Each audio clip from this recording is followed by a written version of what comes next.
Good morning all of you. एडुवेंचरी में आपका स्वागत है। आज हम बात करने वाले हैं क्लास 8 के मैथ्स के चैप्टर नंबर 2 की एक्सरसाइज 2.1 के बारे में। तो आइए स्टार्ट करते हैं क्वेश्चन नंबर 1 से। क्वेश्चन 1 में दिया है आपको कि हमें इन इक्वेशंस को सॉल्व करना है। तो इन इक्वेशंस को सॉल्व करने के हमारे पास दो मेथड होते हैं। एक बिल्कुल जो बेसिक मेथड है, पहले वो देखते हैं, जिसको बोलते हैं मेथड 1। वो है आपका x minus 2 is equal to 7। तो जब इसको हम ट्रांसपोज करेंगे, ये 2 को यहाँ से यहाँ लेके आएंगे। एक बात ध्यान रखिएगा हमेशा कि प्लस को यदि ट्रांसपोज करेंगे तो माइनस आएगा, माइनस को ट्रांसपोज करेंगे तो प्लस आएगा, मल्टीप्लाई को करेंगे तो डिवाइड आएगा, और यदि डिवाइड को करेंगे ट्रांसपोज तो हमेशा मल्टीप्लाई। मीन्स साइन आपके हमेशा चेंज होके ही यहाँ मिलेंगे। तो जब हम इसको यहाँ से ट्रांसपोज करेंगे तो x इज इक्वल टू हो जाएगा 7 प्लस 2। यहाँ माइनस था, वहाँ जाके हो गया प्लस, तो x इज इक्वल टू मिलेगा आपको 9। ये इसका आंसर हो जाएगा। अब देखते हैं जो एनसीईआरटी में दिया हुआ है आपको। एनसीईआरटी की जो मेथड है वो क्या है, x minus 2 is equal to 7। तो यहाँ हम करेंगे एड 2 टू बोथ साइड्स। हम यहाँ पे 2 को बोथ साइड ऐड करेंगे। क्यों? क्योंकि यहाँ पे 2 कैसा है, नेगेटिव है, और हमको यहाँ पे x को अकेला इंडिपेंडेंट बनाना है। तो ये क्या हो जाएगा, ये हो जाएगा x minus 2 plus 2 is equal to 7 plus 2। अब ये जो 2 है ये से कैंसिल करेगा और मिलेगा आपको x इज इक्वल टू 9। तो ये सेकेंड मेथड हो गई जो एनसीईआरटी में दी गई है, और ये जो बेसिक तरीका है ट्रांसपोजिंग वाला ये हो गया। हम बात करते हैं क्वेश्चन नंबर 2 की। तो क्वेश्चन नंबर 2 में आपको दिया हुआ है y plus 3 is equal to 10। जब इसको हम ट्रांसपोज करेंगे, 3 को यहाँ से यहाँ लेके आएंगे, तो ये हो जाएगा y इक्वल टू 10 माइनस 3, या y मिल जाएगा आपको 7। तो हमने देखा कि जब भी हम ट्रांसपोज करते हैं तो हमेशा प्लस का माइनस, माइनस का प्लस, इस टाइप से हो जाएगा। अगेन देखिए y plus 3 is equal to 10 है। अब यहाँ पे प्लस का 10 दिया हुआ है, तो हम क्या करेंगे, हम सब्ट्रैक्ट करेंगे। Subtract 3 from both sides. तो ये हो जाएगा आपका y plus 3 minus 3 equal to 10 minus 3। इससे 3 से 3 कैंसिल हो जाएगा और ये आपको मिलेगा y इक्वल टू 7। अगले क्वेश्चन की बात करते हैं, क्वेश्चन नंबर 3 की। तो क्वेश्चन नंबर थर्ड में आपको दिया हुआ है 6 इक्वल टू z प्लस 2। देखिए ऐसा लिखा है, इससे कोई घबराने की बात नहीं है। इसको हम अरेंज करके लिख सकते हैं z plus 2 is equal to 6। इसमें भी कोई प्रॉब्लम नहीं होगी अपन को। आप क्या कीजिए, इस 2 को उठा के यहाँ ट्रांसपोज कीजिए, तो मिलेगा z इक्वल टू 6 माइनस 2। यहाँ पे 2 प्लस का है तो वहाँ जाके माइनस हो जाएगा, z इज इक्वल टू मिल जाएगा आपको 4। एनसीईआरटी की मेथड से क्या हो जाएगा वो देख लेते हैं। एनसीईआरटी की मेथड से हो जाएगा यहाँ पे 6 इक्वल टू z प्लस 2 है, ठीक है। तो हमको इक्वेशन को अरेंज करना है, ये हो जाएगा z प्लस 2 इक्वल टू 6। अब आपको z को अकेला इंडिपेंडेंट बनाना है, तो क्या करेंगे हम, सब्ट्रैक्ट 2 फ्रॉम बोथ साइड्स। हम दोनों साइड से 2 को सब्ट्रैक्ट करेंगे, तो ये मिलेगा आपको z plus 2 minus 2 equal to 6 minus 2। तो z इक्वल टू हो जाएगा 4। अगला क्वेश्चन देखते हैं, क्वेश्चन नंबर 4 दिया हुआ है। ये थोड़ा सा डिफरेंट क्वेश्चन है। यहाँ पे आपको दिया हुआ है 3/7 प्लस x इक्वल टू 17/7। तो इसको हमको ट्रांसपोज करना होगा, और यहाँ पे x अकेला चाहिए आपको। ये 3/7 यहाँ प्लस का है तो वहाँ जाके माइनस का हो जाएगा, तो ये होगा x इक्वल टू 17/7 माइनस 3/7। अब दोनों का जो डिनोमिनेटर है वो सेम है, 7 ही आएगा, ये हो जाएगा 17 माइनस 3 और x जो कहते होगा, यहाँ लिख देंगे इसको हम x इक्वल टू 14/7, तो ये आ जाएगा 7 1 जा एंड 7 2 जा, सो x इज इक्वल टू 2 हमको यहाँ पे आंसर इसका मिल जाएगा। इसी को करते हैं अपन NCERT की मेथड से, तो x 3/7 plus x equal to 17/7 दिया हुआ है। आपको यहाँ पे x को अकेला बनाना है, इंडिपेंडेंट करना है, ठीक है। तो क्या करेंगे हम, सब्ट्रैक्ट 3/7 फ्रॉम बोथ साइड्स। इससे क्या मिलेगा आपको कि 3/7 minus 3/7 plus x equal to 17/7 minus 3/7। तो यहाँ पर क्या होगा, 3/7 से ये कैंसिल आउट हो जाएगा, x इक्वल टू मिल जाएगा आपको, इनका एलसीएम आएगा 7 और ये हो जाएगा 14/7। तो ये आंसर मिलेगा आपको 7 1 जा और 7 2 जा, x इक्वल टू यहाँ भी 2 आ जाएगा। चलिए बात करते हैं अगले क्वेश्चन की, क्वेश्चन नंबर 5 की। क्वेश्चन नंबर 5 में हमको दिया हुआ है 6x इज इक्वल टू 12। ये बहुत ही सिंपल है, यहाँ पे x के साथ 6 जो है ये मल्टीप्लिकेशन में है, तो वहाँ पे जाके क्या हो जाएगा, डिवाइड में हो जाएगा। तो x इज इक्वल टू होगा 12/6, x is equal to answer मिलेगा आपको 2। चलिए अब देखते हैं इसी क्वेश्चन को NCERT की मेथड से। तो 6x इज इक्वल टू 12 है, यहाँ हमने देखा कि 6 मल्टीप्लिकेशन में है, तो हम क्या करेंगे, हम डिवाइड करेंगे, डिवाइड बोथ साइड्स बाय 6। तो यहाँ हमको मिलेगा 6x/6 इज इक्वल टू 12/6। जब इसे हम कैंसिल आउट करेंगे तो आपको मिलेगा 6 से 6 गया एंड 6 1 जा एंड 6 2 जा, तो x इज इक्वल टू 2 हो गया। ये क्वेश्चन 5 हो गया। अब बात करते हैं क्वेश्चन नंबर 6 की। यहाँ पे देखिए, यहाँ पे दिया हुआ है t/5 इक्वल टू 10, यहाँ पे डिवाइड में है, तो क्या करना पड़ेगा, डिवाइड से हो जाएगा क्या है, मल्टीप्लिकेशन में। तो हम लिख सकते हैं t is equal to 10 into 5, यहाँ पे 5 डिवीजन में है, अपॉन में है, तो वहाँ जाके मल्टीप्लिकेशन में होगा, तो t मिल जाएगा आपको कितना, 50। अब NCERT की मेथड से क्या हो जाएगा, t/5 इज इक्वल टू 10 है। अब यहाँ पे हमको क्या करना पड़ेगा, बोथ साइड मल्टीप्लाई करना पड़ेगा, चूंकि 5 यहाँ डिवाइड में है, इसलिए क्या करना पड़ेगा आपको, मल्टीप्लाई बोथ साइड्स बाय 5। तो इससे हमें क्या मिलेगा, t/5 into 5 is equal to 10 into 5। 5 से 5 कैंसिल आउट हो जाएगा एंड t विल बी 50, जो कि आपका आंसर है।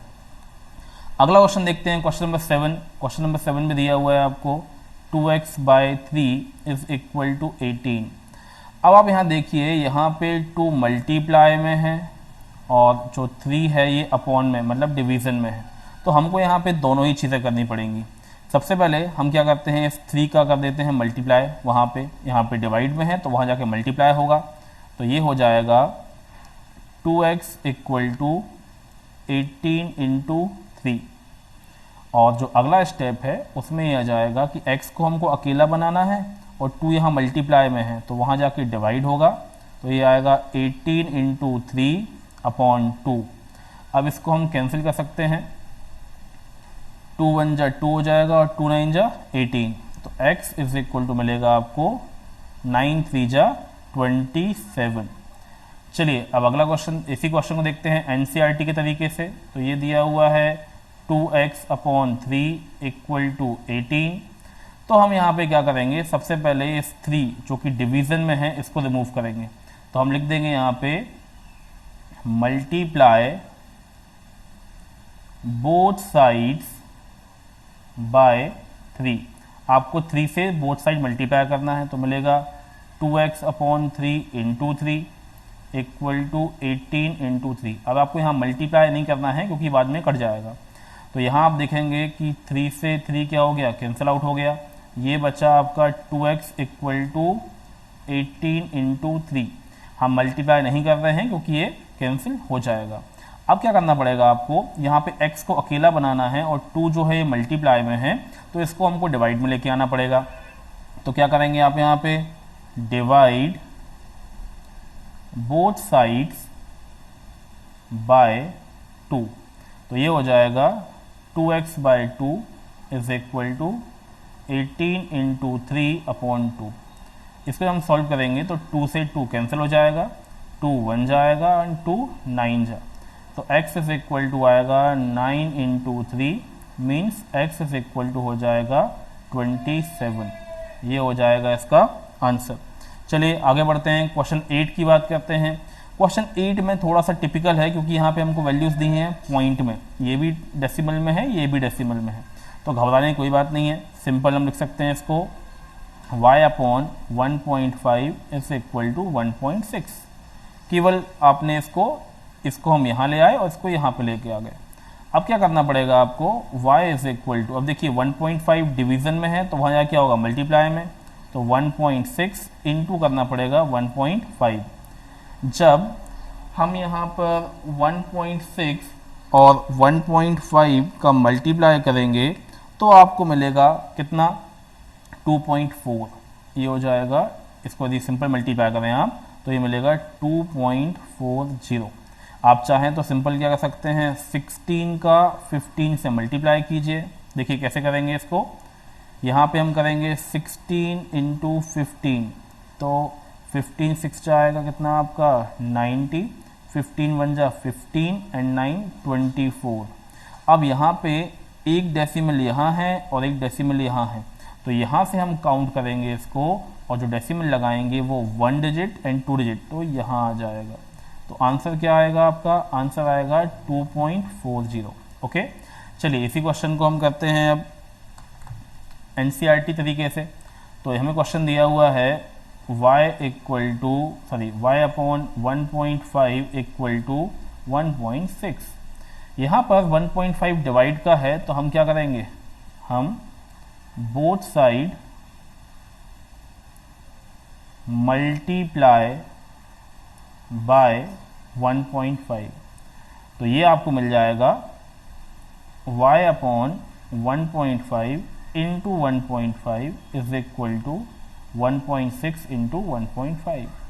अब इस 1.5 से कैंसिल हो जाएगा और y मिल जाएगा आपको, जैसा अपन ने भी निकाला यहाँ पे, 2.40। तो ये हो जाएगा क्वेश्चन नंबर 8 का आंसर। चलिए आगे बढ़ते हैं, क्वेश्चन नंबर 9 देखते हैं। क्वेश्चन नंबर 9 में दिया हुआ है आपको 7x minus 9 equal to 16।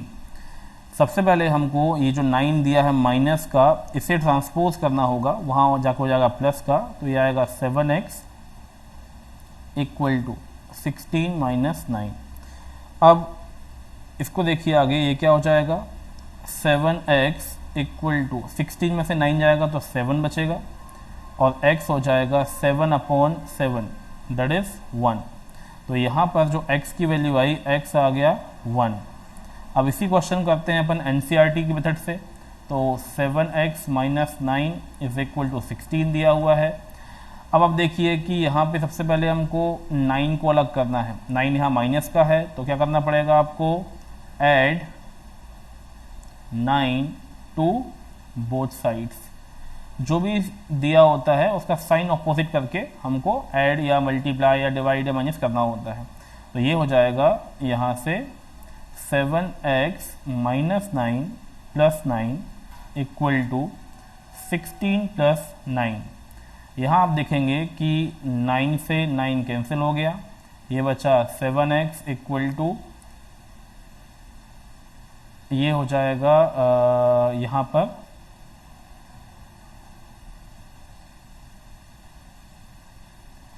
Sorry ये ऐड होगा, यहाँ माइनस का तो यहाँ पे ऐड होगा, तो 16 और 9 जो है ये हो जाएगा आपका 25, ठीक है। और ये आंसर आएगा आपका यहाँ पर 25/7, तो आंसर हो जाएगा आपका 25/7। यहाँ पे भी क्या हो जाएगा, 16 + 9 जो है ये हो जाएगा 16 + 9 दैट इज 25, और जो x है x हो जाएगा 25/7। तो x का आंसर जो है ये 25/7 हमको यहाँ मिल जाएगा। चलिए क्वेश्चन नंबर 10 की बात करते हैं। क्वेश्चन नंबर 10 में दिया है आपको 14y - 8 = 13। सबसे पहले आपको इस 8 को, जो यहाँ माइनस का है, इसको ट्रांसपोज करके वहाँ प्लस का हो जाएगा। 14y = 13 + 8 हो जाएगा।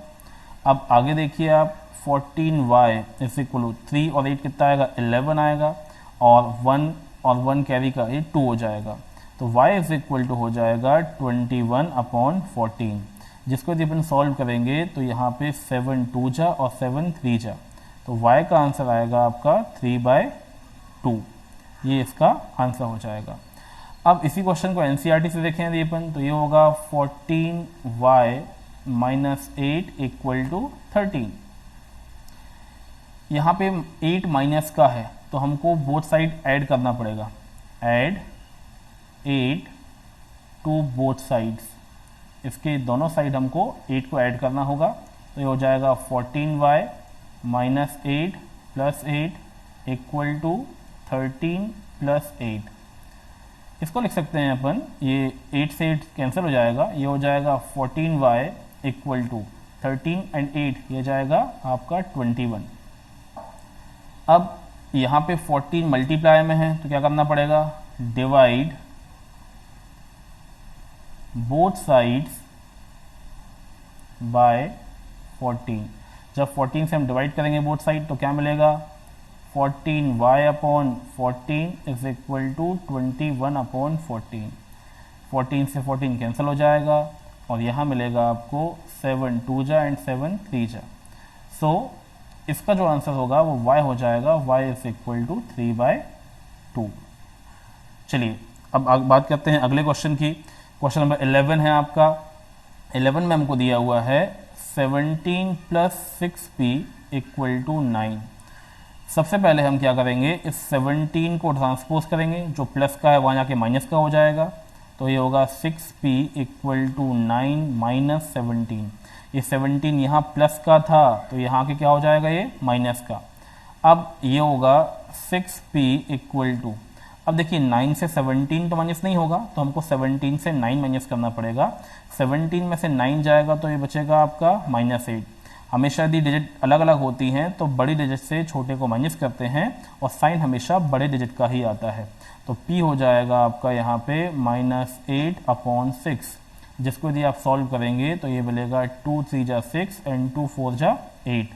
तो p = हो जाएगा -4/3। ये p का आंसर हो जाएगा। इसी क्वेश्चन को देखते हैं एनसीईआरटी के मेथड से। तो ये दिया है आपको 17 + 6p = 9। तो यहाँ पे सबसे पहले क्या करना पड़ेगा, सबसे पहले हमको इस 17 को यहाँ से हटाना है। ठीक है, तो क्या करेंगे अपन, सब्ट्रैक्ट 17 फ्रॉम बोथ साइड्स। तो ये हो जाएगा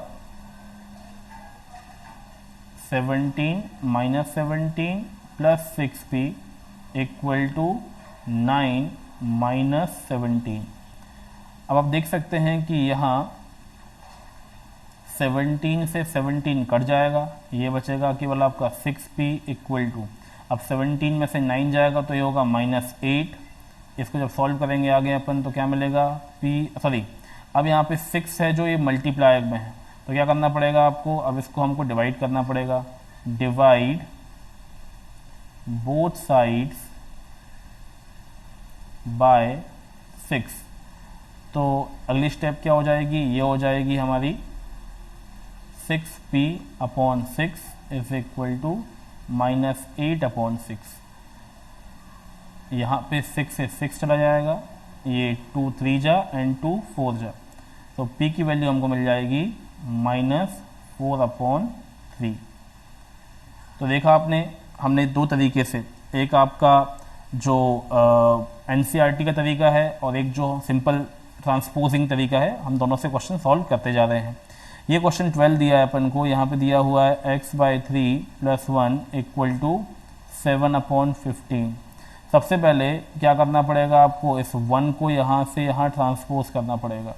तो ये मिलेगा x/3 = 7/15 और ये +1 यहाँ प्लस का है तो यहाँ के माइनस हो जाएगा।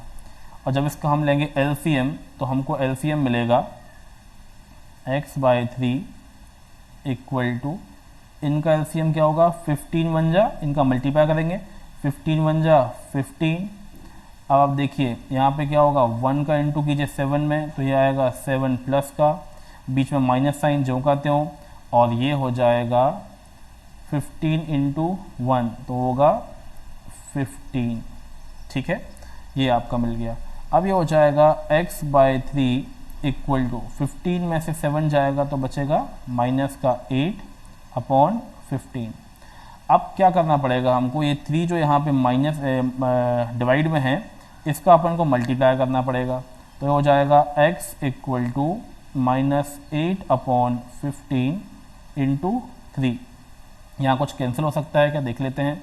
तो 3 1 जा 3 एंड 3 5 जा 15। तो आपका जो आंसर आएगा x = वो आएगा -8/5। x = मिलेगा आपको -8/5 जो इसका आंसर हो जाएगा। अब इसी क्वेश्चन को देखते हैं अपन NCERT के तरीके से। तो NCERT के मेथड से करेंगे तो क्या हो जाएगा, देखिएगा। क्वेश्चन लिखा अपन ने x/3 + 1 = 7/15। अब यहाँ आप देख सकते हैं कि ये जो 1 है ये प्लस का है, तो हम क्या करना पड़ेगा, सब्ट्रैक्ट 1 फ्रॉम बोथ साइड्स। तो आपको मिलेगा x/3 + 1 - 1 = 7/15 - 1। इसको लिख सकते हैं 1/1। अब आप देखेंगे कि यहाँ पर 1 से 1 कैंसिल हो गया। अगली स्टेप जो बचेगी वो होगा x/3 = इनका जो LCM आएगा वो वही सेम जो निकाला था अभी हमने, 15 आएगा। उसके बाद यहाँ 7 का इंटू इसमें होगा 1 में और 15 का इसमें, तो ये मिलेगा आपको 7 - 15। तो x/3 = हो जाएगा -8/15। अब देखिए यहाँ पर जो आपका 3 है ये डिवाइड में है, तो हम क्या करना पड़ेगा, मल्टीप्लाई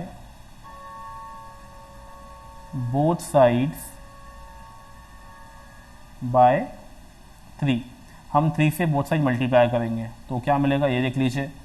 ये हो जाएगा x/3 × 3 = -8/15 × 3। अब इस 3 से 3 कैंसिल हो जाएगा, 3 1 जा एंड 3 5 जा, तो x मिलेगा आपको -8/5। जो x का आंसर होगा वो होगा -8/5।